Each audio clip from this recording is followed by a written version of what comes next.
Hi everyone, Aaron here for Zollotech, and iOS 14.0.1 has been out for a couple days at this point, or maybe a few days by the time you're watching this video, and so I wanted to share my overall experience on the iPhone 10 that I have here. I also have iOS 14.0.1 running on this iPhone 11, as well as my 2020 iPad Pro 12.9. Now I'll also talk a little bit about iOS 14.2 Beta 1 and when to expect maybe Beta 2 or additional versions of iOS later in the video, but I'm running 14.2 Beta 1 on my iPhone 11 Pro Max. And so the first thing is the overall experience with iOS 14.0.1 is actually pretty good for the most part as far as stability and bugs, but there are a few issues that we've been experiencing.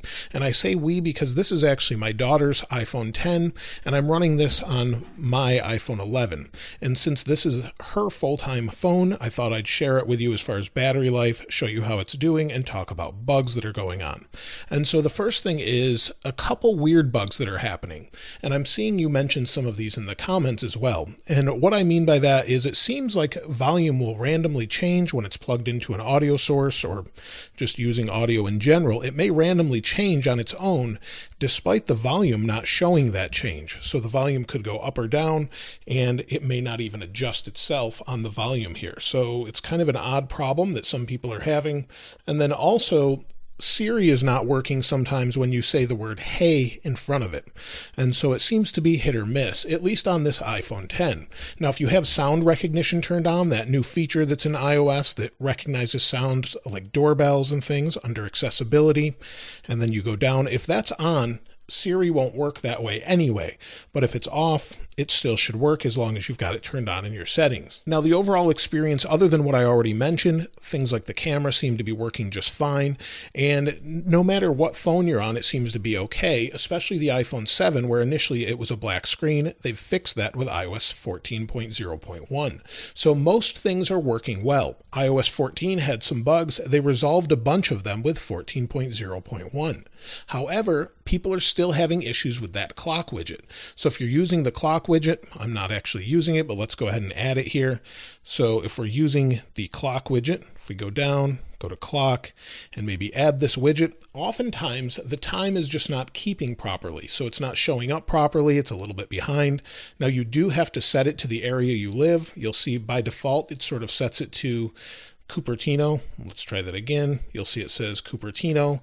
That's what it's going to set it to by default. So if you go into here and you edit it, it's going to set it to that. So you need to set it to whatever city you live in for it to be in the right time zone.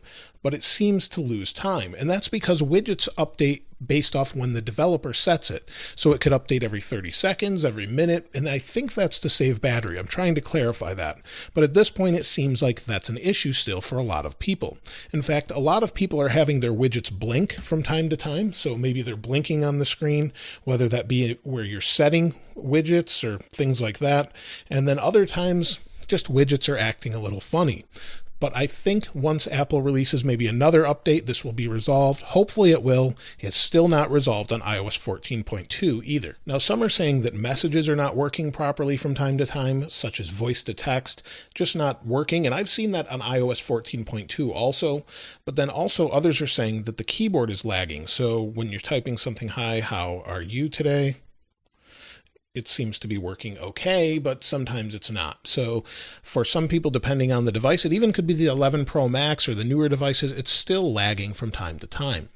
Now, others are still having a couple Wi-Fi and Bluetooth issues. So Bluetooth more specifically with earbuds like AirPods Pro, and they just have issues with them disconnecting randomly.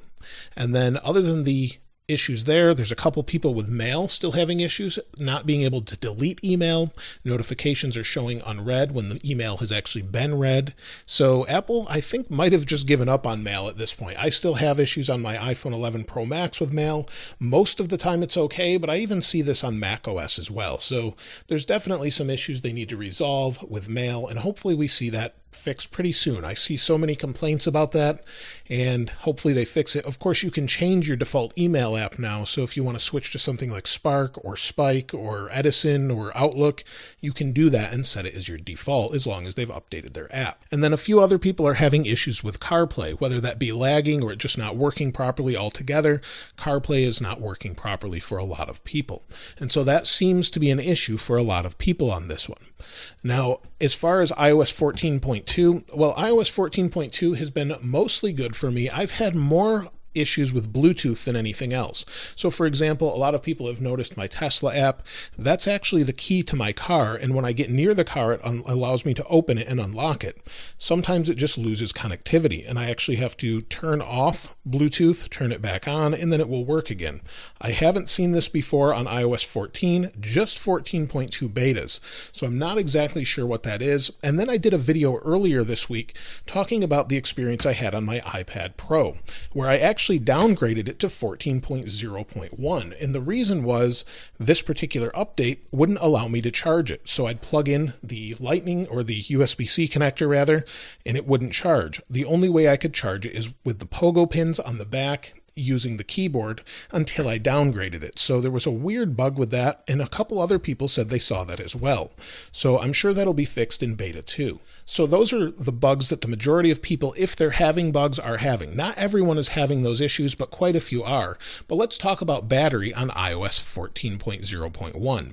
Now this iPhone X is used every day, charged at night on a wireless charger or plugged in, and then used throughout the day and not charged throughout the day. Now, this phone sometimes does need to go into low power mode to make it through the rest of the day, and that's generally what you would use low power mode for, is maybe you get toward the end of the day and you don't have the ability to actually use your phone because it's too low, or you need to save that battery, so you can turn on low power mode to make it until you can get to a charger. So this particular phone, let's take a look. The battery health is at 86%. This is actually an iPhone XS. I misspoke, not an iPhone X. So the battery's at 86% after about 2 years, so that's not bad. And the overall usage, let's take a look at yesterday, was 2 hours and 53 minutes of screen on time, 7 hours and 27 minutes of screen off time with 80% battery usage. If we look at the day before, it was a little bit better, 4 hours and 11 minutes of screen on time, 8 hours and 53 minutes of screen off time. Whether that's playing music or something else, again, it was close to 80% usage. So it's not great battery life. And I'm seeing that on iOS 14.2 also. But out of all the people that commented on the YouTube community poll, 57% said that they had good battery life or better with iOS 14.0.1. 43% of you said it was bad. That's the closest I've seen it in a very long time. So there's definitely either apps, whether that's widgets using battery. I'm trying to clarify some of that information. What ones use battery, what ones don't, if they use a ton of battery. And then also maybe some apps are using a lot of battery. So as you can see, some of these different apps, depending on the day, Minecraft and things like that. So it can be a lot of different apps causing that, but iOS 14 does not seem to still get the battery life that people were getting with late versions of iOS 13. Now on my iPhone 11 Pro Max with iOS 14.2 Beta 1, if we go into the settings, take a look at the battery, my health is at 95% after a year. 80% after 2 years is normal. So yesterday I didn't use it a ton, but got decent battery life. 3 hours and 56 minutes of screen on time at 3 hours and 52 minutes of screen off time. And I only used a quarter. Now this was charged throughout the day. So if we look at the previous day, I used 50% of my battery life and only got 3 hours and 9 minutes of screen on time. So maybe 7 hours of screen on time. Normally I would get 10 to 12 with iOS 13 with this particular version. And so Twitter is using a lot more power than I would like, and my lock screen. Maybe I'm just looking at my phone more because of the widgets. It's hard to say, but something's going on with iOS 14 where it's definitely using more power at this point. Hopefully they'll resolve it with a future version. And speaking of a future version, I'm hoping that Apple releases a new update maybe in a couple weeks, but we still haven't seen iOS 14.1 yet, and maybe that will release with iPhone 12, and some other people are saying we'll see iOS 14.2 when iPhone 12 Pro releases in a split release. We're not really sure at this point if that's how they're going to do it, but we'll have to wait and see, and hopefully we'll see some sort of maybe notification from Apple when to expect iOS 14.1, and that could be around the time of the iPhone 12 event, which is expected to be sometime in early October. So hopefully we know more about that then, but I wouldn't expect a public version probably for at least a few more weeks, and expect iOS 14.2 Beta 2 probably this coming week on Tuesday or Wednesday based on what they've done in the past. So I would look for it then. Now, here are all the other issues mentioned based off the YouTube community poll. Now, keep in mind, people that are mentioning battery may be saying it a few times, so 153 mentions of battery takes that into account, where it could be mentioned by someone multiple times. Also, here's all the different devices that people are using based off the community poll, so all of you that participated, I really appreciate it. Let's go ahead and take a look at the YouTube community poll. Now, at the time of this video, you can see there are 12,000 of you that voted, and I really appreciate everyone that voted. And you'll see 53% are saying that iOS 14.0.1 is great, 4% are saying it's terrible, 22% are saying there's bugs, 14% of you are on iOS 14, and 7% of you are on iOS 13.7 or older. The iOS 14 one, I probably should have added an additional one for iOS 14.2, but it was too late by the time I posted the poll. But 12,000 of you voted, so if you voted, I really appreciate it, and you'll see 396 of you commented. So let's take a look at some of the comments. Erwin says, performance is okay, but battery life is not that good compared to iOS 13.7, and I'm having issues with AirPods on iOS 14.0.1. Dave Breyer says, the battery life is much worse with this update on my iPhone 7. Rozigan Blazing says, my iPhone 8 Plus lags incredibly hard sometimes on iOS 14.0.1.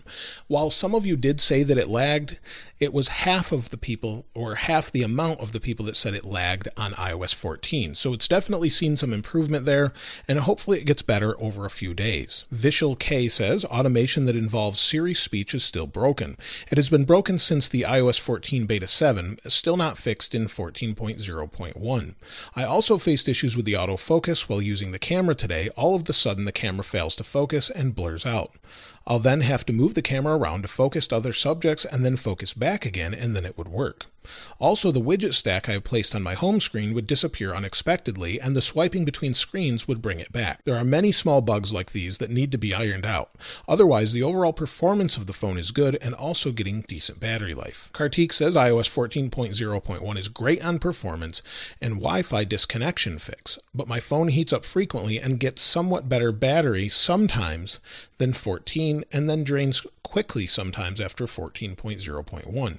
Was never on the previous update, even on betas. Junior Torres says, I don't know what seems to be the problem, noticing frequent drop of AirPods Pro connection in iPhone 11 Pro Max. Both had the latest OS. Fabian says, iPhone XS Max here, no problem so far apart from flickering when choosing widgets. Kim Pham says, it's great, but I noticed one bug with the Siri suggestions widget. Hazim says, hi Aaron, as soon as I updated my iPhone 11, the bug where I couldn't search for apps in Spotlight search bar have disappeared and everything went back to normal. Other than that, it seems pretty stable. Salil Abdul Kayam says, faced issues with stacked widgets. Some of the apps were not opening up, had to restart the device to get it sorted.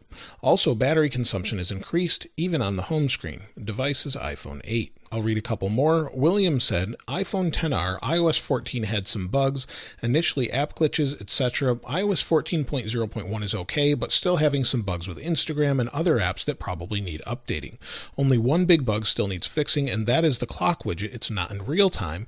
It can be up to 1 hour behind and gets annoying, so I just removed it until it's fixed, and also you have to set the time manually for the widgets. It's always on Cupertino for me, and then I have to edit the widget to get my time zone. A few other bugs here and there, but overall a good update. Shiraz Hazan says, can you please tell me how I can download 14.0.1? I'm using now 14.2 beta. I want to download 14.0.1. You actually have to use the computer using either iTunes, or if you're on a Mac, you use Finder, and then you downgrade that way. There's no other way to do it without a computer. Thomas Van Gorkum says, it's doing great on my iPhone XR. Battery life seems to be improved, so that's a nice touch.